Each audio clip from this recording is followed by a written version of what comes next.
নমস্কার বন্ধুরা, মনীষার হেসেলে আপনাদের সবাইকে স্বাগত।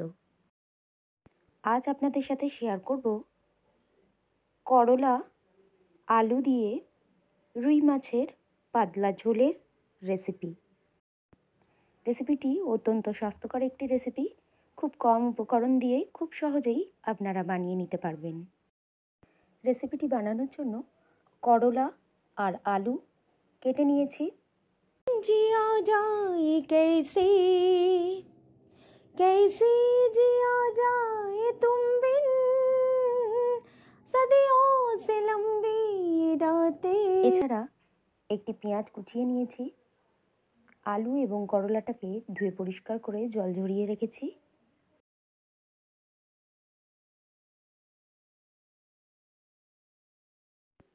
এখানে রুই মাছটাকে প্রথমে আঁশ ছাড়িয়ে নেওয়া হয়েছে, তারপর টুকরো করে কেটে ধুয়ে পরিষ্কার করে নেওয়া হয়েছে।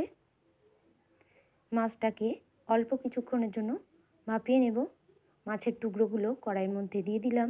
1 চামচ পরিমাণ হলুদ গুঁড়ো দিয়ে দিলাম। স্বাদ অনুযায়ী লবণ যুক্ত করলাম।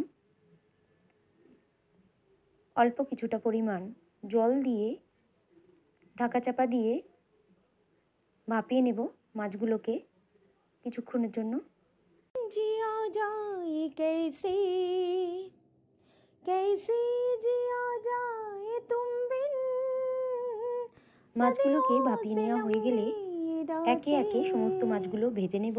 তার জন্য কড়াইয়ের মধ্যে দিয়ে দিলাম পরিমাণ মতো তেল। ভাপিয়ে নেওয়া মাছগুলো একে একে দিয়ে উল্টিয়ে পাল্টিয়ে সমস্ত মাছগুলোকে এরপর ভেজে নেওয়া হয়েছে। মাছগুলোকে ভেজে নেওয়ার পর একটি পাত্রের মধ্যে তুলে রেখেছি। মাছ ভাজা ওই তেলের মধ্যেই আরও কিছুটা পরিমাণ তেল দিয়ে তেলটা একটু গরম হয়ে গেলে 1 চামচ পরিমাণ গোটা জিরে দিয়ে দেওয়া হলো। একটা কুচানো পেঁয়াজ দিয়ে দেওয়া হলো। স্বাদ অনুযায়ী লবণ যুক্ত করলাম। পেঁয়াজটাকে ভেজে নেওয়ার পর কেটে ধুয়ে পরিষ্কার করে রাখা আলুটাকে কড়াইয়ের মধ্যে দিয়ে দিলাম। আলুটাকে অল্প কিছুক্ষণের জন্য ভেজে নেব। আলুটাকে ভেজে নেওয়ার পর করলা দিয়ে দেওয়া হলো। করলা আলু এরপর আবারও ভেজে নেব 2-3 মিনিটের জন্য। আলু এবং করলাটাকে ভেজে নেওয়া হয়ে গেলে একটি মশলা মিশ্রিত জল রেডি করে নিলাম। 2 কাপ পরিমাণ জলের মধ্যে দিয়ে দিলাম 1 চামচ পরিমাণ হলুদ গুঁড়ো, 1 চামচ পরিমাণ জিরে গুঁড়ো। মশলা মিশ্রিত জলটাকে কড়াইয়ের মধ্যে ঢেলে দেওয়া হলো। কাঁচা লঙ্কা দিয়ে দেওয়া হলো।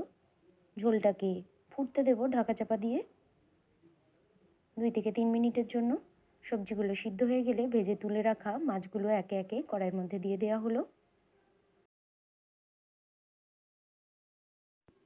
মাছের ঝোলটাকে আবারও নাড়িয়ে চাড়িয়ে কিছুক্ষণের জন্য ফুটতে দিলাম। সমস্ত রান্নাটা করা হয়েছে মিডিয়াম টু লো ফ্লেমে। এই রান্নাতে তেমন কিছুই লাগে না, খুব সহজেই বানিয়ে নেওয়া যেতে পারে এই স্বাস্থ্যকর মাছের ঝোলের রেসিপি। তৈরি হয়ে গেল করলা আলু দিয়ে রুই মাছের পাতলা ঝোলের রেসিপি। গরম গরম ভাতের সাথে পরিবেশনের জন্য একেবারে প্রস্তুত।